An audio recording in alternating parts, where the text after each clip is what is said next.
Okay, so today we're going to start a new chapter, that is general virology overview of viral infection. तो सबसे पहले हम चालू करेंगे the general properties of virus. Virus की general properties क्या होती हैं? वायरस स्मॉलेस्ट यूनिसेलुलर ऑर्गेनिज्म है जो कि ऑब्लिगेट इंट्रासेलुलर होता है. So they are the most primitive microorganisms infecting man. Virus के बारे में स्पेसिफिक बात क्या है कि ये स्मॉलेस्ट यूनिसेलुलर ऑर्गेनिज्म है, साथ ही साथ ये ऑब्लिगेट इंट्रासेलुलर है. तो हम वायरस को बैक्टीरिया से कैसे डिफरेंशिएट कर सकते हैं, उसके ये कुछ पॉइंट्स हैं. वो ऑब्लिगेट इंट्रासेलुलर होते हैं, इनमें या तो डीएनए होता है या आरएनए होता है, बट दोनों एक साथ कभी भी प्रेजेंट नहीं होते. ये फिल्ट्रेबल होते हैं क्योंकि ये बैक्टीरिया से छोटे इन साइज में, इसलिए जो बैक्टीरियल फिल्टर्स है उनको ये क्लियर कर सकते हैं. राइट, ये आर्टिफिशियल सेल फ्री मीडिया में ग्रो नहीं करवाए जा सकते जैसे बैक्टीरिया को हम करवाते हैं. इनको ग्रो करवाने के लिए हमें एक्सपेरिमेंटल एनिमल्स चाहिए, एम्ब्रियोनेटेड एग्स चाहिए या फिर टिश्यू कल्चर चाहिए होगा. ये कॉम्प्लेक्स मेथड के थ्रू मल्टीप्लाई करते हैं. ये बैक्टीरिया की तरह बाइंडिंग फिजन से कर पाएंगे. इनके पास एक प्रॉपर सेलुलर ऑर्गेनाइजेशन डिज़ाइन नहीं होता है. इनके पास ना सेल वॉल होती है, ना सेल मेम्ब्रेन होती है, ना ही सेल ऑर्गेनल्स होते हैं लाइक राइबोसोम्स. इनमें वो एंजाइम एब्सेंट होता है जो ज़रूरी होता है प्रोटीन और न्यूक्लिक एसिड सिंथेसिस के लिए. दैट्स वाई इसके अंदर प्रोटीन और न्यूक्लिक एसिड नहीं बन सकते. क्यों? क्योंकि जो एंजाइम हमें चाहिए इनको बनाने के लिए वही इनमें नहीं होता. They are not susceptible to antibacterial antibiotics. Right, इन पर एंटीबायोटिक्स का फ़र्क नहीं पड़ता है. उसके बाद हम बात करेंगे मॉर्फोलॉजी ऑफ वायरस. वायरस की मॉर्फोलॉजी की बात करें तो वायरस के इंटायर पार्टिकल को हम कहते हैं वायरॉन. इसमें क्या क्या होता है? It includes nucleic acid and capsid. Nucleic acid में या तो डीएनए हो सकता है या आरएनए हो सकता है. और जो न्यूक्लिक एसिड है वो किससे सराउंड होगा? एक प्रोटीन कोड से, जिसे हम बोलते हैं कैप्सिड. और न्यूक्लिक एसिड और कैप्सिड इन दोनों को मिला के हम बोलते हैं न्यूक्लिक एसिड. राइट, और कुछ वायरसेस में एनवेलप प्रेजेंट होता है. तो जिनमें एनवेलप प्रेजेंट होगा वो तो क्या कहलाएंगे? Enveloped virus. और जिनमें नहीं होगा वो कहलाएंगे नॉन एनवेलप्ड वायरस. ठीक है, मॉर्फोलॉजी होगी. अब हम बात करेंगे न्यूक्लिक एसिड की. तो न्यूक्लिक एसिड या तो इसमें डीएनए हो सकता है या आरएनए हो सकता है. दोनों कभी भी नहीं होते. ये डबल स्टैंडर्ड हो सकता है, सिंगल स्टैंडर्ड हो सकता है, सर्कुलर, लीनियर, सेगमेंटेड और unsegmented. It can be anything. जो ज़्यादातर डीएनए वायरस होते हैं ये डबल स्टैंडर्ड होते हैं, एक्सेप्ट पैवो वायरसेस जो कि सिंगल स्टैंडर्ड डीएनए से वायरसेस हैं. आरएनए वायरसेस की बात करें तो एसएस आरएनए होते हैं एक्सेप्ट द रियो वायरसेस और द रोटा वायरसेस जिनके अंदर डबल स्टैंडर्ड आरएनए होता है. At the same time retro virus के अंदर एसएस आरएनए की 2 कॉपीज प्रेजेंट होती हैं. This is all what we talked about the nucleic acid. Now we be talking about capsid. जो है वो repeated protein subunits that are polypeptide उससे composed है जिन्हें हम कैप्सिमियर्स कहते हैं. राइट, और कैप्सिड के फंक्शंस क्या क्या होते हैं? ये न्यूक्लिक एसिड को बचाता है एक्सटर्नल एनवायरनमेंट से, लाइक न्यूक्लियस की एक्टिविटी से बचाता है. जो नॉन एनवेलप्ड वायरस है उसके अंदर जो वायरल रेप्लिकेशन है उसका फर्स्ट स्टेप यही इनिशिएट करते हैं by attacking to specific receptors on the host cell. जो होस्ट सेल पे स्पेसिफिक रिसेप्टर्स हैं उन पर अटैक करके ये जो वायरल रेप्लिकेशन है वो नॉन एनवेलप्ड वायरस में सबसे पहले कैप्सिड ही इनिशिएट करते हैं. ये एंटीजेनिक होते हैं और हर वायरस के लिए स्पेसिफिक होते हैं. आपको बात याद रखनी है. Next if I talk about symmetry, 3 type में डिवाइड करेंगे on the basis of the arrangement of capsomeres presenting them. Right, first of all it is icosahedral, that is cubical symmetry. इसमें क्या होता है? जो कैप्सिमियर्स होते हैं ऐसा लगता है कि वो एक आइसोहेड्रॉन पे लेटे हुए हैं. और इन वायरसेस का एक रिजिड स्ट्रक्चर होता है. और उनके एग्जाम्पल्स क्या है? सारे DNA viruses except the pox viruses and most of the RNA viruses have icosahedral symmetry. फिर हेलिकल सिमेट्री का होती है. कैप्सिमियर्स और कॉइल्ड स्ट्रक्चर. इसमें जो कैप्सिमियर्स होते हैं वो कॉइल्ड स्ट्रक्चर होते हैं जो कि न्यूक्लिक एसिड को सराउंड करते हैं. तो फॉर्म ऑफ अ हेलिक्स और स्पाइरल. इसके एग्जाम्पल्स क्या हो जाएंगे? Few RNA viruses such as the myxoviruses and the rhabdoviruses. Right, complex symmetry की बात करें तो इसके एग्जाम्पल हो जाएंगे पॉक्स वायरसेस. इसके एनवेलप की बात करें तो कुछ वायरस के अंदर एनवेलप प्रेजेंट होते हैं जो कि न्यूक्लिक एसिड को सराउंड करते हैं और वो एनवेलप लाइपोप्रोटीन होते हैं नेचर के अंदर. Envelope is lipoprotein in nature.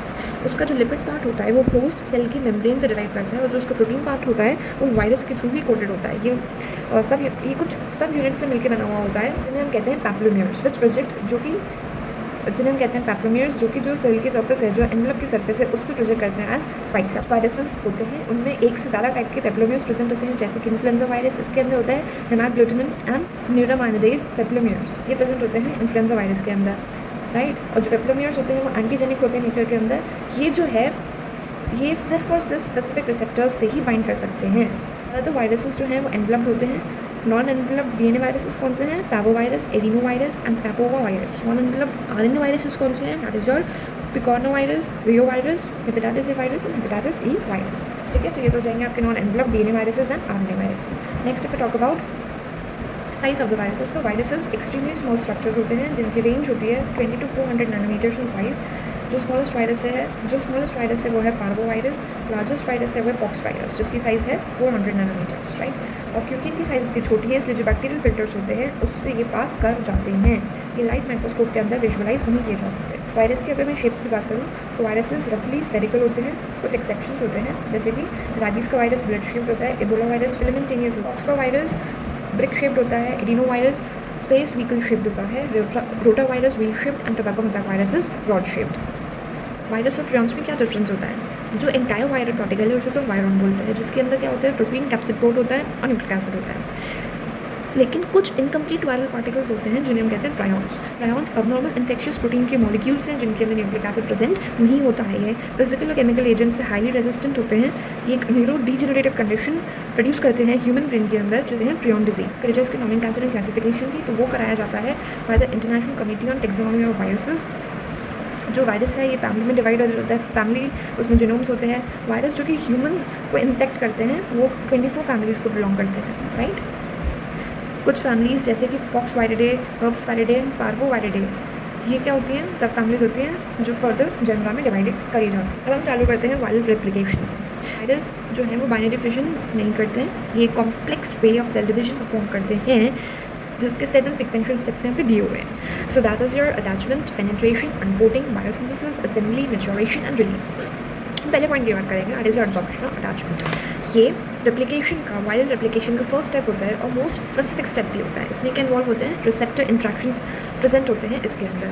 जो वायरस होता है, जो वायरस की अटैचमेंट साइट होती है वो वायरस की जो अटैचमेंट साइट होती है वो उनके एनवेलप या कैप्सिड प्रोटीन से प्रेजेंट होती है जो कि होस्ट सेल का रिसेप्टर साइट्स हैं जो कि कॉम्प्लीमेंट्री है उससे जाके अटैच होती है, बाइंड होती है।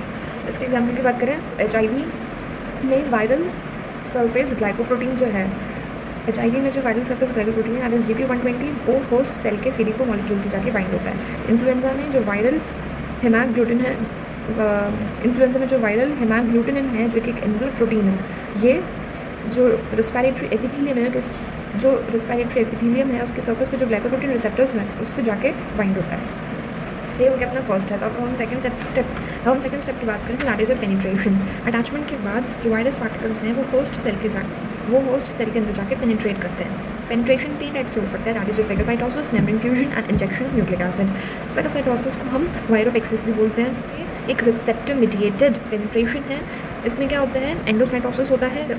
एंडोसाइटोसिस के थ्रू जो होस्ट साइटोप्लाज्म होता है वो जो होस्ट साइटोप्लाज्म के एंडोसोम्स होते हैं वो वायरस का अपटेक कर लेते हैं, जैसे फेगोसाइटोसिस होता है। मेम्ब्रेन फ्यूजन, इसमें क्या होता है, जो कुछ एनवेलप्ड वायरस हैं जैसे कि HIV, ये होस्ट सेल में एंटर करते हैं, उनकी प्लाज्मा मेम्ब्रेन से फ्यूजन करते हुए, कि जो उनके न्यूक्लिक एसिड हैं वही सिर्फ जाके साइटोप्लाज्म में एंटर करते हैं। वेराज जो वायरल एनवेलप है वो होस्ट की सेल मेम्ब्रेन से ही जाके अटैच रह जाता है, जो वायरल एनवेलप होता है। फिर थर्ड मेथड की बात करेंगे, that is injection of nucleic acid. इसमें क्या होगा, जो बैक्टीरियोफेज होते हैं, जो वायरस बैक्टीरिया को इन्फेक्ट करते हैं, ये बैक्टीरियल सेल वॉल जो इतनी रिजिड होती है उसको पेनिट्रेट नहीं कर पाते, तो ये क्या करते हैं, इनका डायरेक्ट न्यूक्लिक एसिड जो होता है वो होस्ट सेल में इंजेक्ट हो जाता है और जो कैप्सिड है वो सेल वॉल से ही अटैच्ड रह जाता है। So this is all about penetration. Next we will be talking about uncoating. Uncoating में क्या होता है, होस्ट सेल के अंदर जो लाइसोसोमल एंजाइम्स प्रेजेंट होते हैं वो अपना एक्शन परफॉर्म करते हैं। उससे क्या होता है, जो वायरल का कैप्सिड है वो अपने न्यूक्लिक एसिड से सेपरेट हो जाता है और रिलीज हो जाता है साइटोप्लाज्म के अंदर। और ये स्टेप बैक्टीरियोफेज में एब्सेंट होगा, क्यों, क्योंकि वहाँ ऑलरेडी इंजेक्ट होकर आया है अपना nucleic acid. Next step comes out to be biosynthesis. इसमें क्या होगा, वायरल कंपोनेंट्स का synthesis, inserted capsid protein enzymes required for various stages of viral replication, regulatory protein to shut down the host cell metabolism. ठीक है, अब हम बात करेंगे site of nucleic acid replication के एक्चुअली में न्यूक्लिक एसिड रेप्लिकेशन होता कहाँ है। तो DNA वायरसेस में तो DNA रेप्लिकेशन उसके न्यूक्लियस में होता है, accept in the pox viruses जिसके अंदर सिंथेसिस कहाँ होता है, साइटोप्लाज्म में होता है। लेकिन जो RNA वायरसेस हैं उसमें जो RNA रेप्लिकेशन है वो साइटोप्लाज्म के अंदर होता है, एक्सेप्ट इन रेट्रोवायरसेस जिसमें न्यूक्लियस में होता है। ठीक है, अब DNA वायरसेस में हम पढ़ेंगे DNA वायरसेस के बायोसिंथेसिस के बारे में। अब DNA वायरसेस का बायोसिंथेसिस कैसे होता है, इससे पहले क्या होगा, जो पेरेंटल DNA है उसका ट्रांसक्रिप्शन होगा जिससे कि अर्ली मैसेंजर RNA का फॉर्मेशन होगा। जो अर्ली मैसेंजर RNA है ये ट्रांसलेशन के through early non structural protein बनाएगा। इसके बाद वायरल डीएनए रेप्लिकेशन स्टार्ट होगा। इसमें जो अर्ली नॉन स्ट्रक्चरल प्रोटीन्स हैं वो होस्ट सेल के मेटाबॉलिज्म को शट डाउन कर देंगे और फर्दर डीएनए रेप्लिकेशन में मदद करेंगे पेरेंटल डीएनए की to form copies of progeny DNA.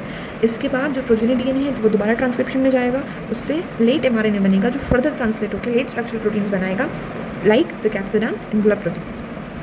Talking about the RNA viruses, तो आरएनए वायरसेस का बायोसिंथेसिस डिपेंड करता है जो उसका जेनोमिक आरएनए है वो पॉजिटिव है या नेगेटिव है, वो सिंगल स्ट्रैंडेड है या डबल स्ट्रैंडेड है। टाइप 1 में हम बात करेंगे positive sense SS RNA viruses की। क्यों? इसमें क्या है, जो आरएनए वायरसेस है इनमें जो आरएनए है उसकी पोलैरिटी सेम है उसके एमआरएनए जैसी, इसलिए इसमें डायरेक्ट ट्रांसलेशन होता है जिससे अर्ली प्रोटीन बन जाता है। लेकिन अगर हम टाइप 2 की बात करें तो इसमें negative sense SS RNA viruses हैं like myxoviruses and rabies viruses, जिसमें negative sense SS RNA present होता है। इनकी जो आरएनए पोलैरिटी है वो एमआरएनए की पोलैरिटी से ऑपोजिट होती है, तो इसमें जो नेगेटिव एसएस आरएनए है वो सबसे पहले एसएस आरएनए में ट्रांसक्राइब होगा आरएनए पॉलीमरेज को यूज़ करके। उसके बाद जो पॉजिटिव एसएस आरएनए है फिर उसका ट्रांसलेशन से प्रोटीन बनता है। Next if I talk about the type 3 और the double stranded RNA viruses, ये होते हैं रियो वायरसेस या रोटा वायरसेस। इसमें डबल स्ट्रैंडेड आरएनए प्रेजेंट होता है जो सेगमेंटेड होता है और जिसके हर सेगमेंट से एक पॉलीपेप्टाइड की कोडिंग होती है। इसमें जो पॉजिटिव स्ट्रैंड है आरएनए का वो एमआरएनए की तरह एक्ट करता है और ट्रांसलेशन परफॉर्म करता है to form proteins by using viral enzymes. इसमें जो पॉजिटिव और नेगेटिव स्ट्रैंड्स दोनों हैं वो टेम्पलेट की तरह एक्ट कर सकते हैं for the synthesis of complementary strands to form the duplex. तो टाइप 4 होते हैं retroviruses that are HIV and other retroviruses जो कि जिनके पास 2 कॉपीज होती हैं linear non segmented positive SS RNA enzymes like RT and integrase that is assembly. इसमें वो एक साथ पैक होकर प्रोजेनी वायरसेस बनाते हैं दैट इज द न्यूक्लियोकैप्सिड्स। इनकी जो असेंबली है वो होस्ट सेल की या तो न्यूक्लियस में हो सकती है साइटोप्लाज्म में हो सकती है। डीएनए वायरसेस हैं वो न्यूक्लियस में असेंबल होते हैं except for the Edna viruses and pox viruses. ये कहाँ पे असेंबल होते हैं? साइटोप्लाज्म में। आरएनए वायरसेस तो साइटोप्लाज्म में ही असेंबल होते हैं। Next talking about maturation, assembly के बाद जो डॉटोवायरॉन्स हैं उनका मैच्योरेशन होता है या तो होस्ट सेल के न्यूक्लियस में या साइटोप्लाज्म में या उनके मेम्ब्रेन में। फिर ऊपर रिलीज डॉटोवायरॉन्स रिलीज होंगे, 2 प्रोसेस से रिलीज हो सकते हैं either by the lysis of the host cell as shown by the non-enveloviruses and bacteriophages. Non-envelovirus और bacteriophage ये किसके थ्रू रिलीज होते हैं? by the lysis of the host cell, unlike enveloped viruses जो कि बडिंग के प्रोसेस के through release होते हैं। हम बात करेंगे डिफेक्टिव वायरसेस की या डिपेंडो वायरसेस की। ये वायरसेस जनरली जेनेटिकली डिफेक्टिव होते हैं, ये अपने वायरल रेप्लिकेशन के सारे स्टेप्स खुद नहीं परफॉर्म कर सकते हैं। एक सेकेंडरी हेल्पर वायरस की ज़रूरत है जो कि इनका जेनेटिक डेफिशिएंसी को सप्लीमेंट कर सके। इसके एग्जाम्पल्स हैं हेपेटाइटिस बी वायरस जिसको हेपेटाइटिस बी वायरस की हेल्प चाहिए होती है और एडिनो एसोसिएटेड सैटेलाइट वायरसेस जिनको एडिनो वायरसेस की हेल्प चाहिए होती है। Thank you. So this was all about our viral replication.